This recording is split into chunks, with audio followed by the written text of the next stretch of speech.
നമുക്ക് യൂഷ്വലി വലദ്വാരത്തിൽ നിന്നൊരു ബ്ലീഡിങ് ഉണ്ടാകുന്ന ഒരു കണ്ടീഷനിൽ നമ്മളെപ്പോഴും ഒരിക്കലും അത് വെച്ചുകൊണ്ടിരിക്കരുത്. കാരണം നമ്മൾ വിചാരിക്കും ഇത് പൈൽസ് എന്ന് പറയുന്ന അസുഖമാണെന്ന് വിചാരിച്ചാണ്. ഒരിക്കലും അങ്ങനെ വിചാരിക്കരുത്. എത്രയും പേര് സർജനെ കണ്ട് മലദ്വാരം ഒന്ന് പരിശോധിച്ച് നോക്കുകയും അതിനകത്ത് വേണ്ടി വന്നാൽ നമുക്ക് അടുത്ത ലെവൽ ഓഫ് ഇൻവെസ്റ്റിഗേഷനിലേക്ക് പോവുകയും ചെയ്യണം.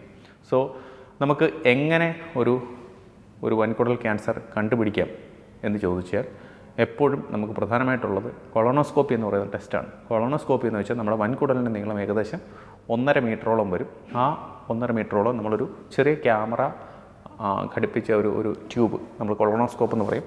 അത് നമ്മുടെ മലദ്വാരത്തിൽ കൂടെ കയറ്റി നമ്മൾ എൻറ്റയർ കംപ്ലീറ്റ് വൻകുടലും എക്സാമിൻ ചെയ്ത് നമ്മൾ ചെറുകുടലിൻ്റെ ഏറ്റവും അവസാന ഭാഗം വരെ എക്സാമിൻ ചെയ്ത് നോക്കും. എവിടെയെങ്കിലും എന്തെങ്കിലും ചെറിയ തടിപ്പുകളുണ്ടോ, എന്തെങ്കിലും ചെറിയ അൾസേഴ്സ് ഉണ്ടോ. ചുമ്മാ എംഒ എന്നാൽ മനോരമ ഓൺലൈൻ വിസിറ്റ് ചെയ്യൂ, വാർത്തകളും വിശേഷങ്ങളും അറിയൂ.